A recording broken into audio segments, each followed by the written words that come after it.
Après une série de feux catastrophiques, 800 hectares de champs et de pinèdes ont brûlé au mois de juin et juillet.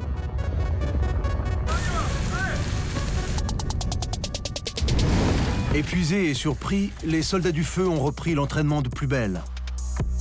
Conduite de camions en milieu périlleux. Intervention héliportée. Et repérage aérien grâce à des drones. Maintenant, plus droit à l'erreur. Le mois d'août commence. Le plus sec de l'année, le plus risqué en termes de feux de forêt. Et ce n'est pas tout. Un pyromane présumé rôde encore.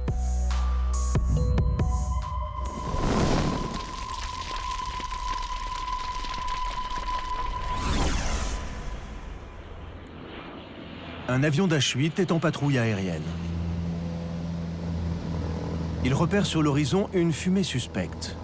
Localisation estimée, commune d'Aiguille à côté d'Aix-en-Provence. L'alerte se propage aussitôt dans la base aérienne. Oui?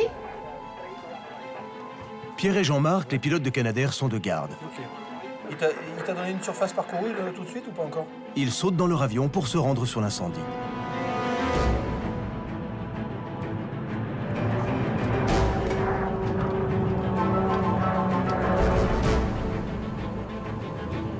Le temps de faire le plein sur l'étang de Berre pour arriver les soutes remplies d'eau, et ils sont sur place 12 minutes après avoir décollé.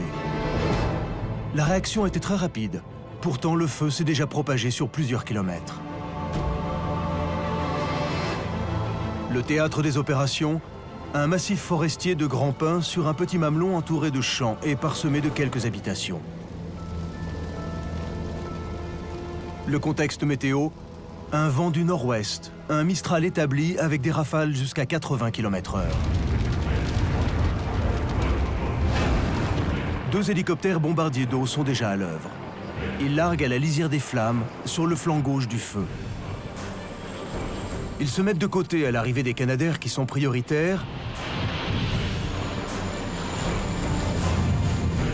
et reviennent sur l'incendie quand les Canadair s'éclipsent pour faire le plein. Un balai aérien se met en place au-dessus du feu.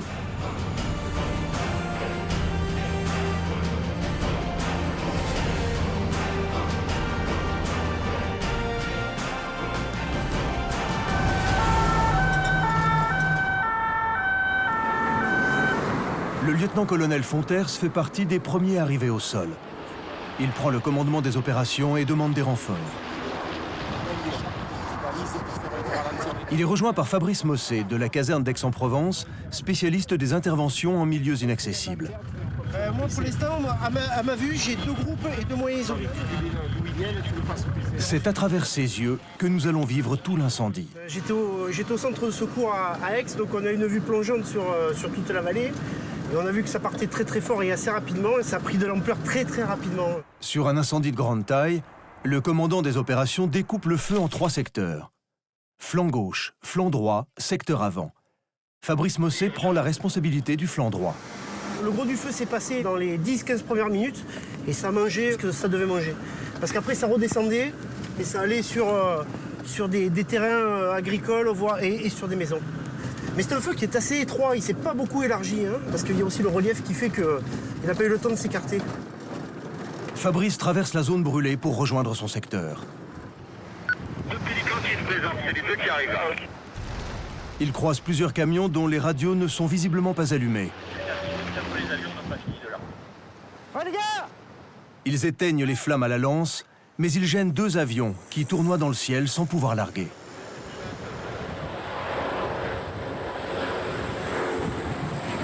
Oh! Tu la veilles ta radio ou tu la réveilles pas?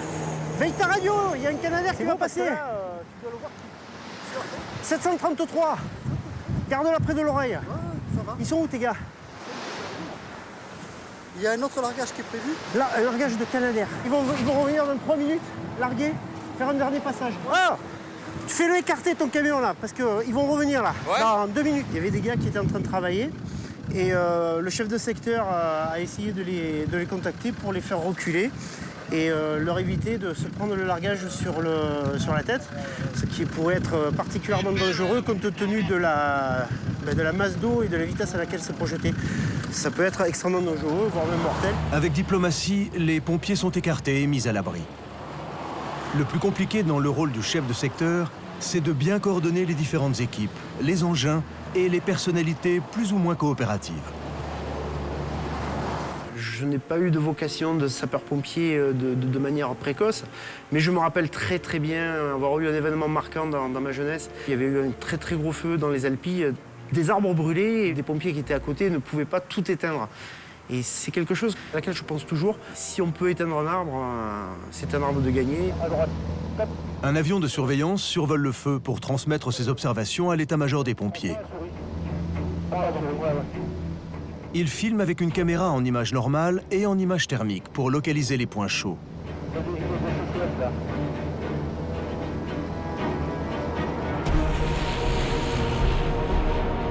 Il est surnommé Horus, comme le dieu faucon de l'Égypte antique, car il semble planer toujours plusieurs pieds au-dessus des opérations.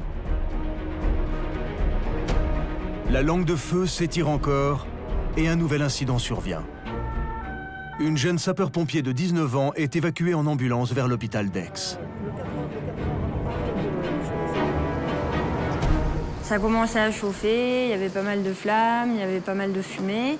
Et après, au bout d'une demi-heure, j'ai commencé à pas trop me sentir bien. Et j'ai eu peur quand je me suis retrouvée au sol, parce que mon binôme était devant moi, donc je savais pas s'il allait se retourner et me voir. J'ai vu les flammes, c'est là que j'ai eu peur. Je me suis dit, si mon binôme il est parti, s'il s'était pas retourné, je serais pas arrivée à me relever et j'y serais peut-être passée.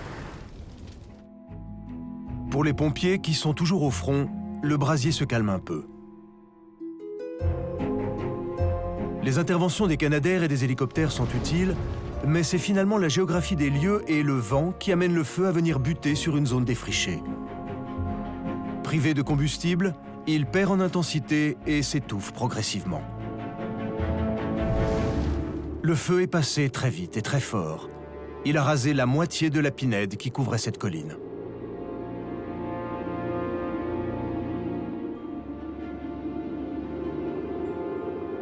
On va dire qu'il est fixé là pour l'instant. On dira que le feu est éteint à partir du moment où il n'y aura plus de reprise potentielle, ce qui pourrait être le cas par exemple là, où on voit que ça recommence à fumer et si on ne traite pas ce départ de feu, on va se retrouver encore avec un feu d'ampleur importante. On appelle ça la phase de nettoyage. Arroser chaque point d'eau, chaque fumerole et faire pénétrer l'eau jusqu'aux racines des arbres. Un travail fastidieux et moins excitant que le combat contre le feu, mais absolument nécessaire.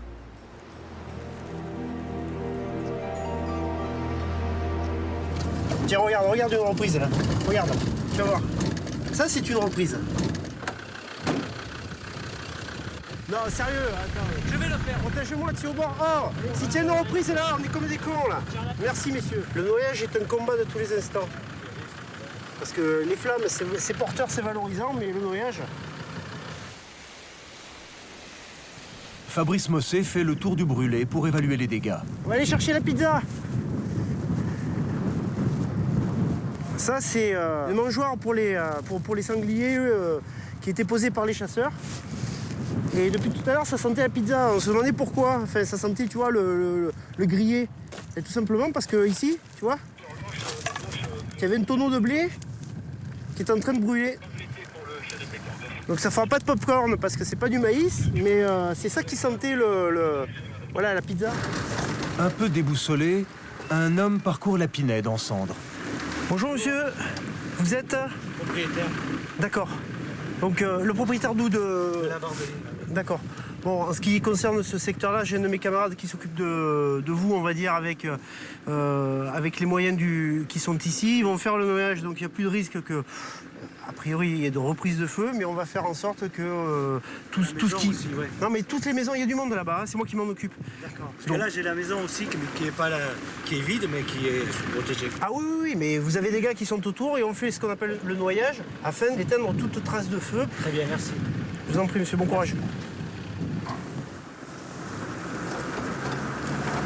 On ne va pas avoir la même vision d'un incendie ou du feu en lui-même que si nous étions un spectateur. On va déployer des moyens techniques pour lutter contre lui en fonction de ce que l'on voit, mais c'est pas ce feu spectaculaire tel que les gens peuvent le voir de l'extérieur. Pour nous, ça fait partie du travail. Il s'est étalé en descendant sur le flamboiement, il a pris le vent et il a fait environ 41 hectares. Le maire de la commune est venu sur les lieux de l'incendie. Il met à la disposition des pompiers les volontaires de son comité feu. Ils sont équipés de véhicules tout-terrain avec de petites citernes d'eau et des lances. Merci d'être là, c'est super sympa. Je vais vous demander de nous filer un coup de main, s'il vous plaît. Justement.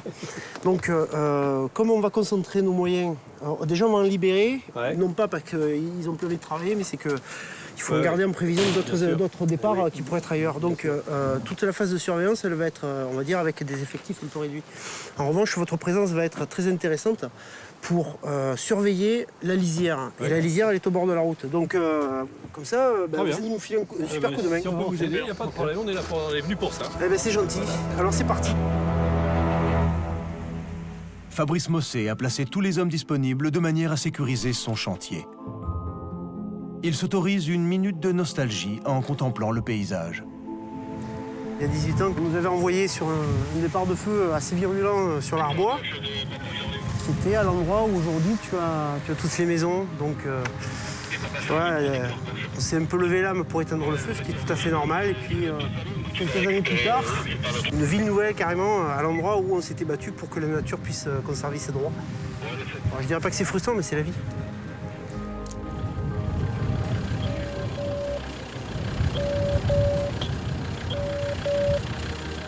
Pas le temps de philosopher. Une deuxième alerte retentit.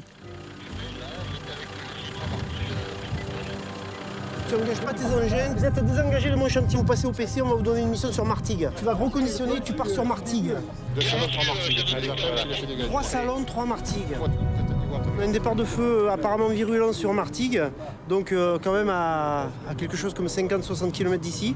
Il y a peu de groupes qui sont disponibles là-bas, donc ce qu'on fait, c'est que nous allons désengager des groupes qui sont uniquement faits là pour la surveillance ou pour le noyage, et on va les envoyer là-bas pour faire de l'attaque. Grâce à l'avion de surveillance Horus, les chefs de l'opération peuvent garder un œil sur l'incendie de Martigues tout en poursuivant l'extinction du feu d'aiguille. Alors là, c'est bien parce que maintenant, ils arrivent à mixer l'image sur les points chauds. L'un des membres du poste de commandement est affecté à la surveillance à distance du feu de Martigues. Dès que l'avion est en l'air, il envoie ces images par une antenne aéronautique qu'on reçoit sur ces 2 antennes. Voilà, donc là, vous voyez des images en infrarouge, vous voyez les points chauds. La précision des images de l'Horus est incroyable. Le lieutenant-colonel Fonters sait que par l'intervention des avions, l'incendie de Martigues va être maîtrisé rapidement. Hop, vous voyez un avion passer bombardier d'eau qui vient de larguer, du retardant. Il peut même assister au largage en direct ou observer le positionnement des camions de pompiers sur place. L'incendie de Martigues est rapidement maîtrisé et déjà le commandant Mossé est appelé sur une autre urgence. Qu'est-ce qu'il y a? Ça va, les gars? Le soleil se couche. Voilà plus de 5 heures que les pompiers travaillent sans relâche. La fatigue commence à se faire sentir chez les troupes et chez les engins. 3 crevaisons quasi simultanées. Quand tu as des faines d'arbres là qui brûlent à 4, 5, 6, 10 cm, tu vois, c'est ça qui fait des espèces de poignards. Tu as le roue qui monte dessus et qui s'empale. 4x4 et camions équipés de nouveaux pneus, la nuit est tombée. Les derniers brasiers luisent dans l'obscurité. Le temps est enfin venu d'avaler un repas de fortune au camion de commandement. Alors, nous avons pâté de volaille. Je précise, pâté de volaille en tartine avec des espèces de pelles de guerre. Voilà. Plus une salade catalane qui a jamais dû voir le département des Pyrénées-Orientales. Nous avons une ration autochauffante qui chauffe qu'une fois sur 9. Donc là, j'appuie. Et normalement, ça devrait chauffer. Nous allons voir. Alors, tu as la boîte qui est chaude, mais l'intérieur n'est pas chaud. Donc ça a marché, mais à moitié. Mission non accomplie. Ah oui, si, au milieu, c'est bon. Ouais, bah alors je fais le vieux schnock, mais c'est véridique. J'ai connu le temps où on avait des rations qui étaient avariées depuis 3 ou 4 ans. C'était extraordinaire. Aujourd'hui, 41 hectares de pinèdes ont brûlé. Mais l'action des pompiers a permis de protéger toutes les habitations et les personnes qui vivaient aux alentours. Nos héros surveillent les braises en attendant la relève pour prendre enfin quelques heures de repos bien méritées. Le lendemain, Fabrice Mossé est de retour, frais et dispo à la caserne d'Aix-en-Provence. Bienvenue dans mon bureau, que la plupart de mes gars appellent le musée. Des choses que j'ai pu glaner ici ou là, sur Internet, ou dans des marchés aux puces, ou des cadeaux plus personnels qui m'ont été offerts au gré de mes affectations. Il y a des diplômes qui datent, je crois qu'il y a un diplôme qui date de 1800, je crois que c'est celui-là là-bas, le concours de stratégie, qui date de 1880. 1897. Un concours de manœuvre de pompe à incendie. Et sinon, je pense que c'est un des emblèmes aussi de la puissance et du pouvoir des sapeurs-pompiers.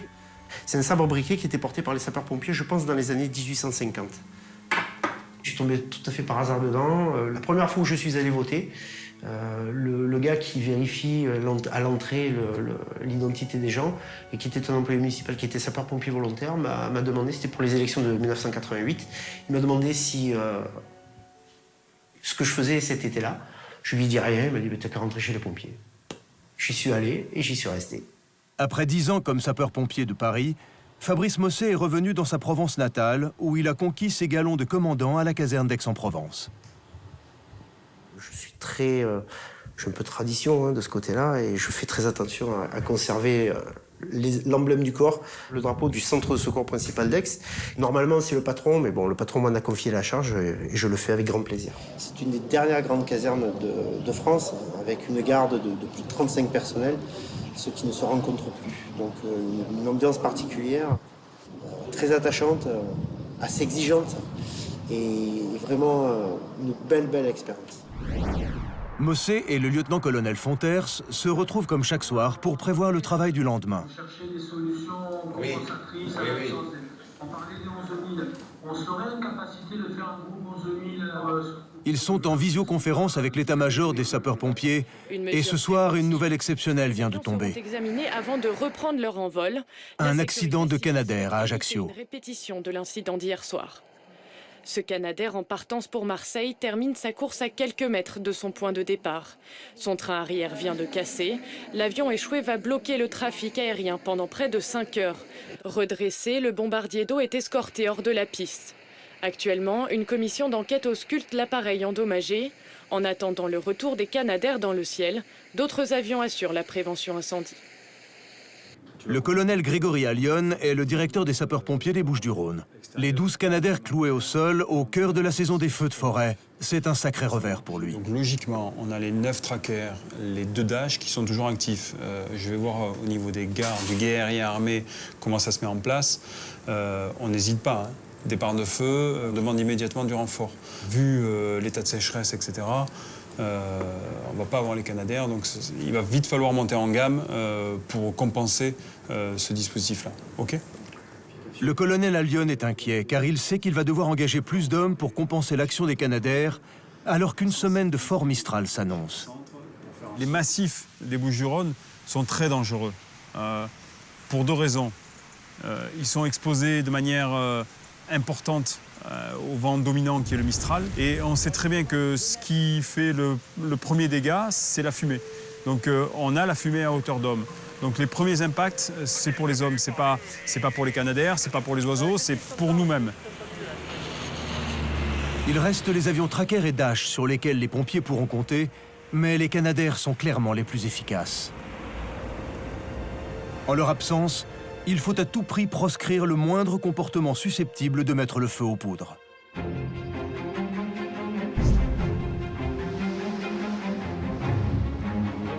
Aujourd'hui, le niveau de risque est exceptionnel à cause de la sécheresse et du vent. Les massifs forestiers sont complètement fermés au public. Impossible de circuler à pied, et encore moins en voiture. Seuls les agents de l'Office national des forêts peuvent patrouiller pour faire respecter la loi, car dans la pratique, les vacanciers et les locaux ne se renseignent pas forcément. Alors, mon collègue va vous expliquer. Bonjour mesdames. Aujourd'hui, on est en risque de feu de forêt très sévère. C'est-à-dire qu'on est en noir. Classé au massif forestier est interdit, donc c'est calculé par zone. Donc là, on va vous demander de quitter le massif. Bien sûr, il n'y a pas de souci. Alors, le chemin le plus court. Merci beaucoup. Merci à vous. Au revoir, bonne journée. On est encore traumatisé un enfant. Pour Mathieu Binquet, un promeneur et conduit, c'est un départ de feu évité. Voilà. Mais par contre, ça risque d'être le cas aussi pendant plusieurs jours parce qu'ils nous annoncent les mêmes conditions pour demain, après-demain et du vent pour lundi et mardi. Aujourd'hui, le massif il est fermé, il risque d'y avoir le feu. Le feu de forêt, pour nous les forestiers, c'est particulier. On travaille toute l'année pour préparer le jour éventuellement où il va se passer quelque chose. Finalement, ce jour-là, on a envie d'être là. Alors, on n'a pas envie que ça brûle, mais on a envie d'être là. Des familles, des touristes randonneurs et inoffensifs, la plupart du temps, les personnes interpellées renoncent à leur balade sans faire d'histoire. Mais parfois, comme en témoignent le pistolet et la bombe au poivre accrochés au ceinturon des agents, parfois, il arrive que le dialogue se corse. Bonjour monsieur. Bonjour. Le moteur s'il vous plaît monsieur. Vous êtes sur une piste qui est fermée à la circulation publique monsieur. Ah mais on monte là quasiment tous les jours avec vous êtes mes en enfants. infraction tous les jours. Voilà monsieur, je vous remets ce timbre-amende, donc d'un montant de 135 €. C'est un procès verbal pour l'infraction commise, à savoir circulation d'un véhicule à moteur sur une piste non ouverte à la circulation. Il n'y a que moi qui suis verbalisé ou les chasseurs qui viennent chasser sont aussi verbalisés? Tous les gens qui sont en infraction sont verbalisés monsieur. Pour une simple venue dans le massif. Mais ça tombe pas moi, c'est un coup de pas de chance. Mais alors une chose, non ouais effectivement vous pouvez le voir comme ça, mais c'est un coup de chance parce qu'on vous évite d'être à l'origine d'une catastrophe finalement. 135 € d'amende, le conducteur a fini par obtempérer. Du 1er juin au 30 septembre, c'est normalement à lui de s'informer pour savoir s'il a le droit de circuler dans les massifs forestiers. Aujourd'hui, un incendie dû à des broussailles qui s'échauffent contre un moteur a peut-être été évité de justesse. Un feu de forêt sur 5 est causé par une imprudence dans le cadre des loisirs. C'est la deuxième cause principale des incendies chaque été. La première reste la malveillance, dans 30% des cas. Viennent ensuite ex aequo en troisième position les travaux en extérieur et les causes naturelles comme la foudre, qui représentent 10% des départs de feu. Pendant que les canadaires sont cloués au sol, la pression est reportée sur les hélicoptères qui doivent assurer encore plus qu'à l'habitude. Un appareil supplémentaire est venu en renfort des 2 hélicos postés en alerte durant tout l'été. Le pilote Éric Gadot est de garde sur la base aérienne de Salon de Provence. Sa journée commence toujours par une auscultation de l'hélicoptère avec un mécanicien. Je fais les bouchons magnétiques la dernière fois, mais on n'a pas volé depuis. Donc, mécanicien fait partie de l'équipage à part entière. Hein.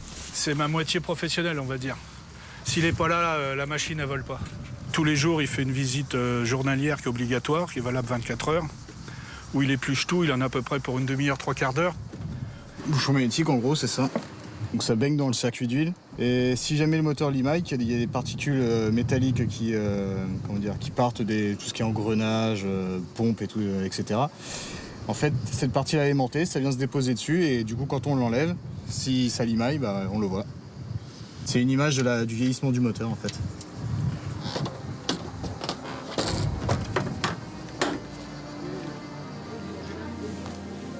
Allez, café. Les vérifications à peine terminées, une alerte retentit.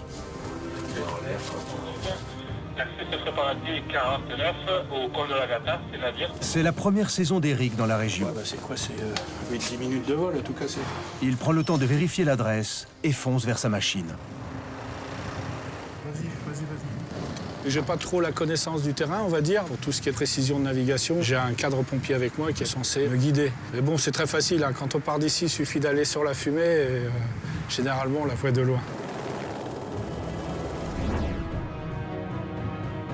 Le pilote commence par pomper de l'eau dans ce qu'il trouve, un canal.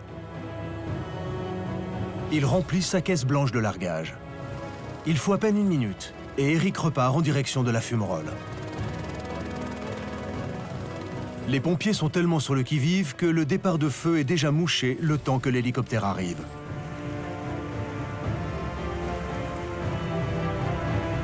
Eric reçoit l'ordre de larguer sur les cendres pour mieux les noyer et rentre à la base. La particularité du secteur des Bouches-du-Rhône, c'est qu'il y a beaucoup d'agglomérations, donc c'est énormément électrifié.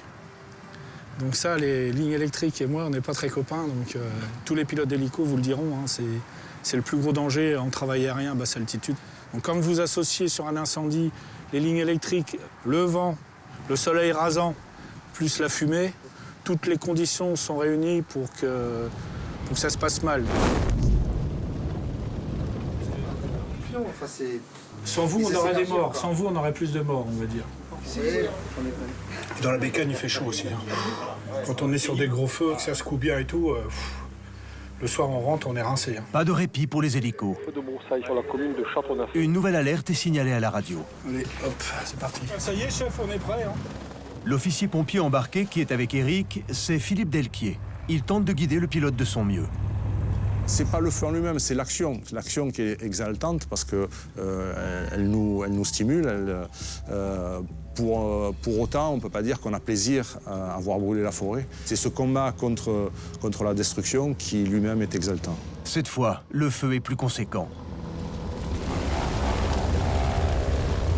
L'hélicoptère fait un premier tour de l'incendie pour repérer les lieux et part au pompage dans l'étang de Berre, une vaste étendue d'eau saumâtre de 20 km de long.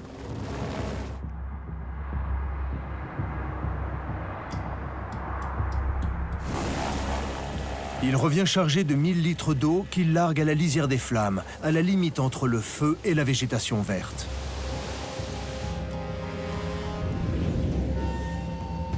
Un peu trop haut. La chaleur de l'incendie est telle que l'eau s'évapore avant même d'avoir touché le sol. Eric repart au pompage et revient par faire le travail. Cette fois, son largage atteint le but escompté.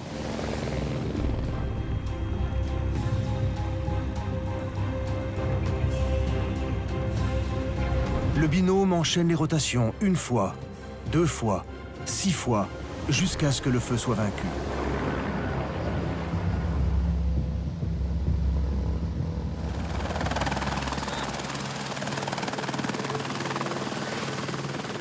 Cette synchronisation entre les 2 personnes présentes dans l'hélicoptère ne s'obtient qu'après de longues heures d'exercice passées ensemble. Eric et Philippe ont acquis leur réflexe au prix d'un entraînement riche en adrénaline surnommé la gloute. C'est un stage qui nous permet de sortir d'un hélicoptère le jour où on tombe dans l'eau. C'est un stage obligatoire en début de saison chez les marins-pompiers de Marseille. C'est un entraînement éprouvant encadré par l'armée, destiné à tester les réactions, mais aussi la cohésion des équipages. Il y a une formation pratique avec des exercices de simulation d'un crash sur un plan d'eau. Ces exercices mettent à l'épreuve l'ensemble de l'équipage, à la fois le pilote et l'officier sapeur-pompier, par rapport à une situation qu'ils devront gérer, un hélicoptère qui est en train de s'enfoncer dans la mer. Le pompage au-dessus d'un point d'eau est l'une des phases les plus dangereuses. Pilotes et officiers aéros subissent chaque année une baignade forcée, l'un des entraînements les plus impressionnants qui soit. Alors les prénoms, Eric et Philippe. Eric et Philippe. Allez, c'est parti. Allez, on y va comme ça à froid là. On a aménagé ce module avec la même configuration qu'un écureuil sur lequel vous allez voler. Donc il y a un manche pour le pilote. Au printemps, l'eau est encore à 15 degrés. Notre duo frissonne déjà d'appréhension. Alors, je sais pas si vous avez En remarqué, pompage, en cas de crash d'un hélicoptère, le temps de réaction possible est de 2 à 3 secondes avant de percuter l'eau. Il faut des réflexes d'acier. Cette année, pour moi, c'est un peu particulier puisque depuis 15 ans, j'étais chef de centre. Ça va me permettre de m'impliquer différemment dans l'organisation de la lutte et notamment de m'impliquer dans la cellule des hélicoptères bombardiers d'eau.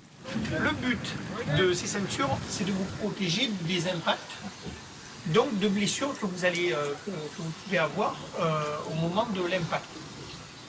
L'impact avec l'eau ou avec la terre, c'est pareil. Simplement qu'après, une fois qu'il va y avoir l'impact avec l'eau, que risque-t-il de se passer? L'eau rentre dans la cabine. Voilà. Vous allez essayer de vous mettre en position de sécurité pour vous protéger au maximum. Allez-y. Et après, moi, je la teste. Hein. N'oubliez pas. Hein. Ok, alors on va voir. Non, celle-ci ne m'a pas l'air efficace. Hein. Vous avez vu, ça remue pas mal. On va voir ici. Celle-ci non plus ne m'a pas l'air efficace. Vous avez vu, ça tape. Hein. Là, déjà, le coude, il a tapé là. Une ceinture bien serrée est une ceinture qui se défera facilement. Mais cette ceinture, je pense qu'elle peut être serrée encore plus. Le formateur garde un ton décontracté, mais Eric et Philippe n'emmènent pas large.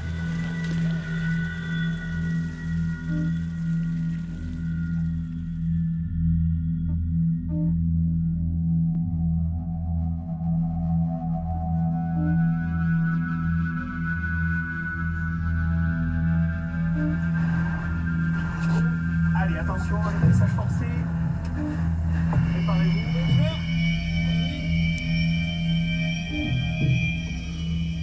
Allez, c'est parti. Des tigres.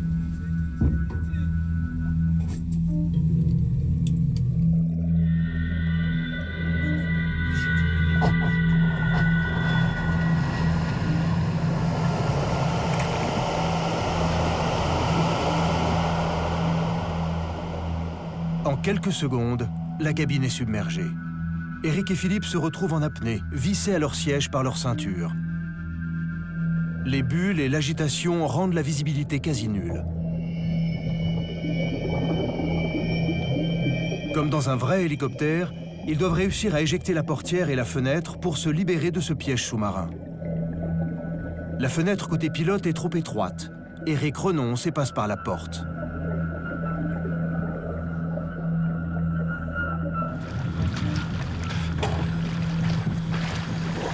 Ça va? Ouais, ça va. Ça va?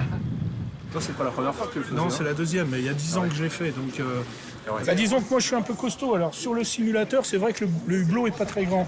Mais sur un écureuil comme celui-ci, la porte est quand même assez large. Donc, on a chacun une ouverture rapide pour la porte. Donc, moi, quand j'aurai largué ma porte, j'aurai une ouverture comme ça pour sortir. Donc, c'est pas un problème. Mais sur le simulateur, c'est vrai que le hublot est plus petit, quoi. Pas de répit pour notre binôme de l'air qui se remet aussitôt à l'eau.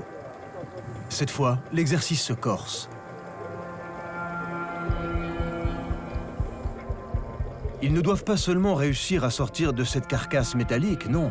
Cette fois, ils sont plongés dans l'eau la tête en bas, comme si l'hélicoptère s'était retourné dans le crash.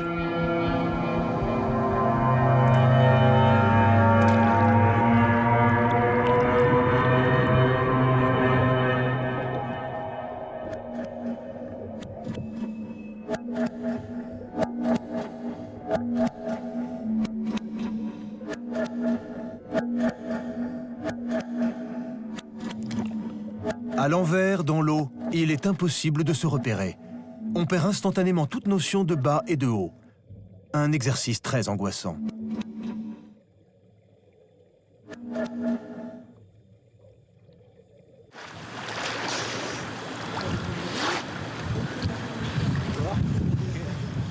C'est bon.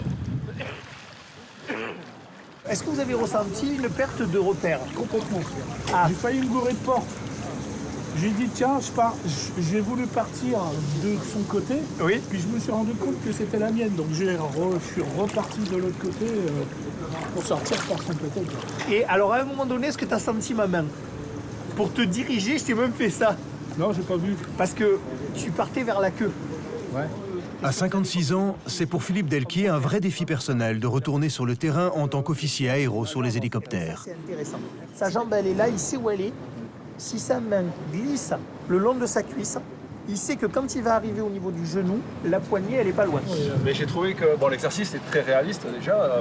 L'approche pédagogique super intéressante. Et puis on se sentait en sécurité. Malheureusement, les plongeurs, ils ne sont pas là le jour. Ça nous arrive. Même si je me sens pousser des écailles, je ne crois pas que je sois devenu un poisson. C'est pas franchement mon milieu. Comme tous les enfants, j'ai rêvé à un moment d'être pompier, et puis après je suis passé à autre chose. Donc j'ai fait des études, etc. Et puis est arrivée l'heure du service militaire. Personnellement, je ne me sentais pas de partir dans le nord de la France pour balayer la cour de la caserne. Donc je me suis dit, j'aimerais faire quelque chose d'utile. Et c'est là que je me suis dit, tiens, pourquoi pas rentrer chez les pompiers.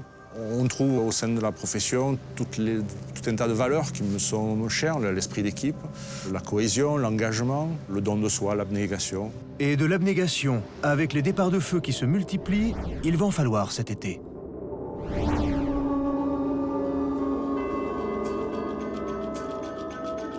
Alors que les Canadair sont toujours interdits de vol, un nouveau rebondissement intervient. Un homme est placé en garde à vue dans le cadre de l'enquête sur les feux de la Côte Bleue au mois de juillet. La nouvelle fait réagir les maires des communes qui convoquent une conférence de presse. On s'aperçoit que le gars, il peut mettre 3 feux en l'espace de 2 heures. Parce que je ne sais pas si vous avez essayé de faire démarrer un feu avec simplement un mégot. Il faut mettre des ramis. On fait le c'est un ouf. Non, mais quand on fait le barbecue. Au sein du véhicule. Moi, je vois le barbecue, des fois, mon copain me dit on met 2 ramis. Ben, ça ne prend pas, ça ne prend jamais. D'ailleurs, le barbecue, on est obligé de mettre de l'alcool, etc. Eux, ils ont des techniques. C'est des criminels de la nature. Je veux dire, c'est pas autre chose. Stéphane Rossi est journaliste à la Provence de Martigues. Il a couvert tous les feux depuis le début de la saison et suit l'enquête judiciaire avec intérêt.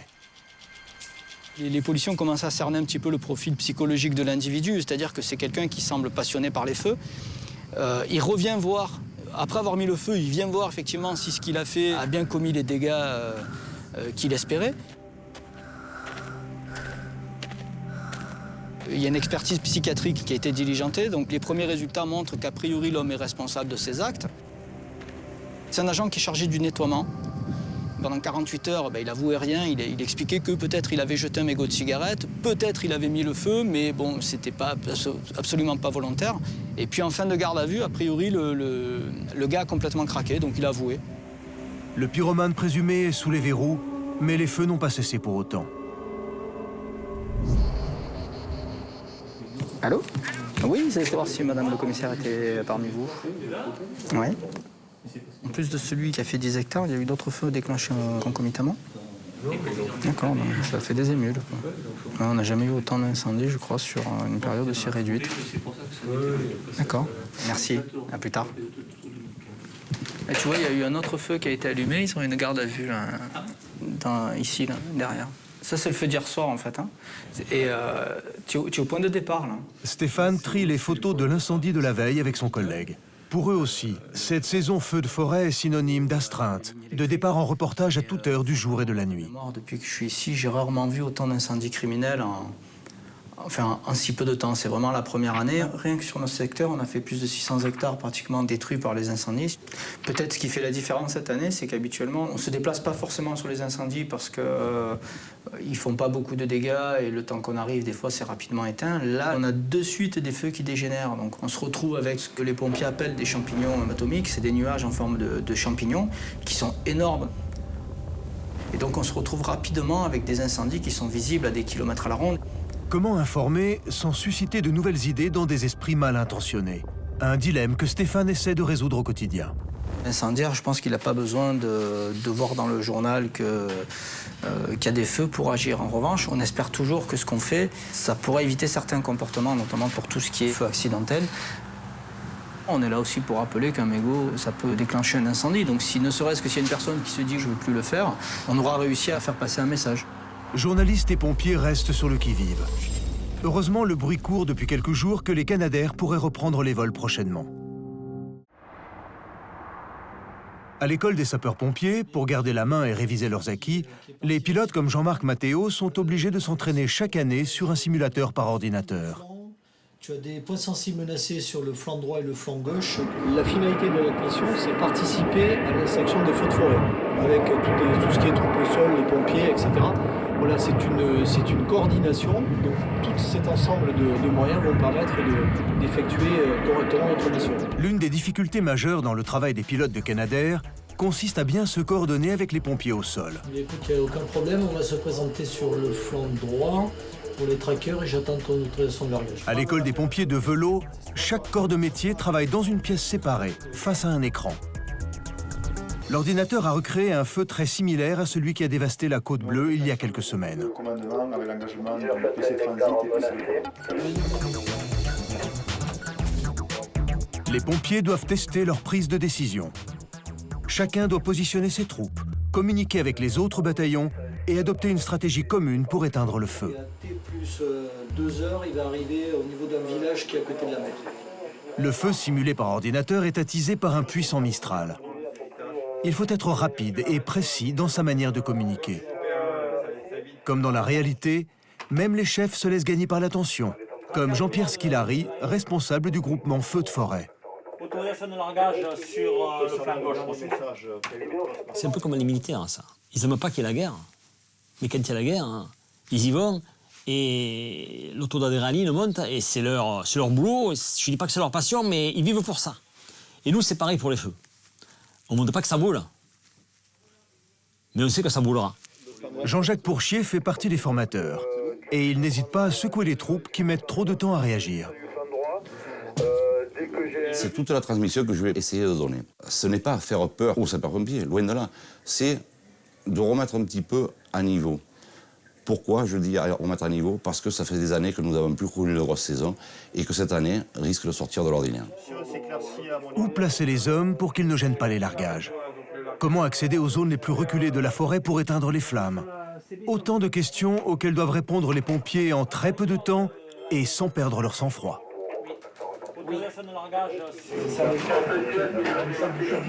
Il n'y a pas que chez les gradés des pompiers que la pression monte avant l'été. Chez les hommes du rang, la conscience d'un risque élevé d'incendie est accrue. Ça part fort, apparemment, ça part. Il y a une belle saison feu de forêt.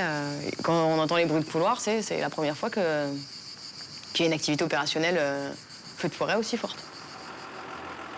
Des groupes de surveillance dans les massifs forestiers sont mis en place pendant toute la saison des feux de forêt. Sébastien et Léa vérifient tout le matériel de leur camion avant de partir. Il y a énormément de départs de feux de forêt parce que la période est très sèche. On ne travaille pas à l'américaine, puisque là, ils laissent brûler et ils décident de l'arrêter à un certain endroit. Et ils coupent des énormes tranches de forêt pour ensuite l'arrêter à cet endroit-là. Nous, on ne peut pas se le permettre parce qu'on a des habitations dans les massifs, on a des habitations en bordure de massifs. C'est pour ça qu'on envoie énormément de monde sur tous les départs de feux de forêt. Le groupe de surveillance part s'installer dans la forêt. Sébastien et Léa rejoignent 3 autres camions de différentes casernes. Leur supérieur, c'est le capitaine Jean-Luc Cano, un pompier professionnel. Il se retrouve à la tête d'une petite unité autonome de 18 pompiers, prêts à intervenir en cas de départ de feu.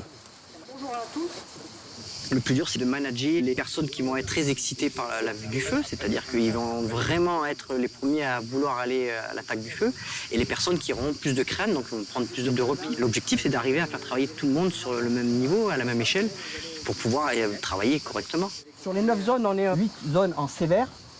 Donc il faut être plus, le département est en risque assez important. Sur ce genre de dispositif, c'est toujours une ambiance très particulière, un mélange de travail, de colonies de vacances, et puis le plaisir de se retrouver dans la Pinède de Provence en été. Après l'appel, chaque équipe retourne vers son camion et passe le temps comme elle peut. C'est l'occasion de casser la croûte, dormir un peu, ou se raconter encore et encore des histoires de pompiers. La dernière fois, moi, j'ai pas dormi quand on a fait le groupe. Quoi? J'ai pas dormi les dernières fois. Et tu faisais quoi? Tu rigoles, mais tu m'as réveillé en ronflant. La radio, qui était silencieuse jusque-là, s'éveille pour répandre une excellente nouvelle. Les Canadair sont à nouveau autorisés à voler. Pour cet après-midi, 3 Canadair intègrent donc le dispositif feu de forêt. Le soulagement se propage chez les troupes. On s'autorise à souffler un peu. Au tout début de sa carrière, Jean-Luc a connu l'un des plus gros feux de mémoire de pompier, celui de la Sainte-Victoire en 1989. Et c'est au Canadair qu'il a dû son salut. Le feu est arrivé très vite, on avait peu d'eau. Donc le feu, il est passé sur nous. On était à l'arrière de l'engin et puis en fait, ce sont les Canadair qui sont venus nous aider en faisant des largages de sécurité sur nos véhicules. Ils vont larguer beaucoup plus haut pour ne pas nous blesser. Et ce qui va permettre justement de refroidir toute la zone où les engins sont là. On s'en rappelle. Ce sont des moments qu'on se rappelle après toute une carrière. Donc après, on est beaucoup plus vigilant justement quand on fait du commandement. Justement, on prend en compte certains paramètres. C'est pour éviter ce genre de gros feux que les groupes de surveillance ont été mis en place. Un maillage très serré de sentinelles quadrille la Provence, prêts à agir si un feu est signalé près de leur secteur. La radio grésille à nouveau. Et cette fois, ce n'est pas une bonne nouvelle. Chaque 4,2. Reçu.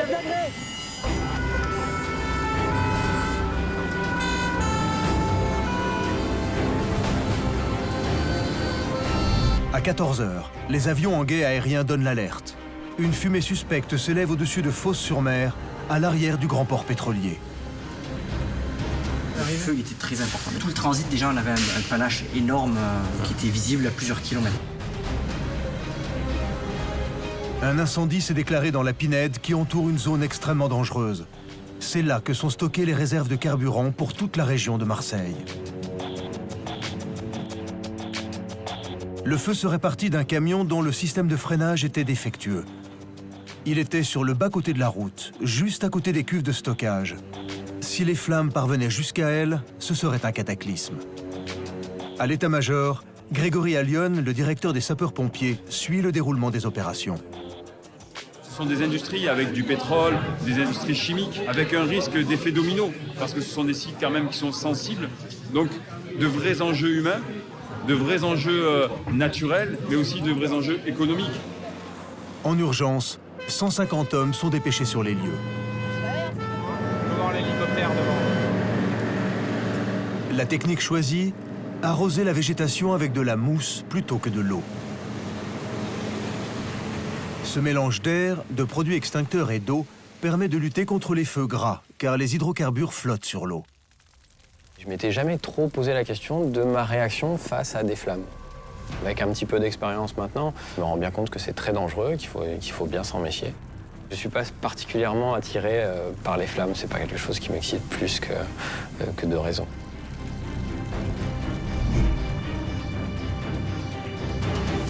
L'Orus, l'avion de surveillance, détecte un deuxième départ de feu plus près de la mer, à quelques kilomètres du premier. L'état-major des sapeurs-pompiers surveille les images de près et décide d'envoyer 200 pompiers supplémentaires en renfort. Donc 14 et 15, le MIP de l'Est est armé. En tant qu'homme, mon seul sujet, c'est de les tous les ramener. Quand j'étais gamin, je n'avais qu'une hâte, c'était partir. Sans me soucier de savoir si j'allais un jour revenir. Aujourd'hui, en tant que patron du SDIS des Bouches-du-Rhône, mon seul souci, c'est les faire partir parce qu'il faut assumer la mission, mais surtout de m'inquiéter dès l'instant où je les ai déclenchés, de les faire revenir. À 14h19, 150 hectares sont partis en fumée. La nationale 568 est coupée à la circulation. Un grand embouteillage de camions et de voitures se forme dans cette zone industrielle fréquentée. Les 200 salariés d'une entreprise à proximité du feu sont confinés dans leurs locaux. Il est trop tard pour les faire évacuer. La moitié des entreprises du coin est classée Seveso. Une vraie souricière pour les pompiers. C'est un effort énorme que l'on va demander à nos agents et à nous-mêmes. Ce sont des conditions très particulières de chaleur, des conditions où l'air est très irrespirable. 14h49. 3 Canadair décollent de la base de Marignane et larguent sur les feux. Malgré le Mistral à 80 km/h, les feux progressent lentement sur cette zone de végétation rase. Une cinquantaine de mètres en 1 heure. Les avions en profitent pour frapper fort.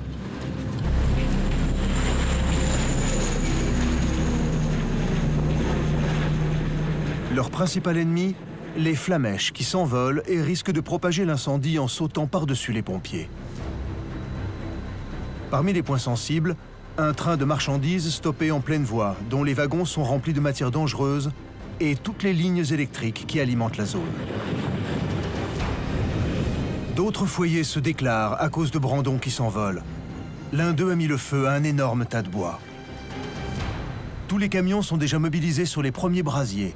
Le seul engin disponible n'est pas de taille pour lutter contre ce nouveau foyer très virulent.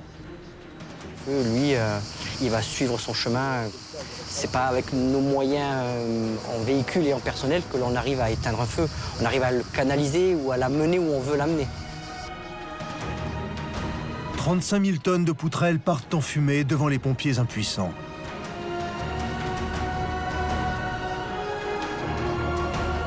Ils ne peuvent pas se démultiplier et privilégient les autres sites en bonne voie d'être mouchés. À 15 h, l'état-major commence à respirer. Les feux sont encore loin d'être éteints, mais ils ne progressent plus. Ce feu qui a parcouru près de 1000 hectares de zones boisées, c'est 45 000 emplois. Dans un département comme les Bouches-du-Rhône, c'est névralgique. C'est le cœur de l'approvisionnement en matière chimique, en matière pétrolifère. Donc c'était un enjeu, ce feu. Il faut maintenant s'appliquer à rabattre les dernières flammes et noyer tous les points chauds. Une énorme catastrophe vient d'être évitée. Les hommes commencent à montrer des signes de fatigue, mais ils maîtrisent la situation. Ce sont environ 1000 hectares de plus qui sont partis en fumée en ce début de mois d'août, malgré la vigilance constante des pompiers et des forces aériennes. Le pyromane présumé des feux du mois de juillet est maintenant sous les verrous. La saison devrait être un peu plus calme, mais les officiers les plus expérimentés savent bien qu'en été, en Provence, il ne faut jamais baisser sa garde.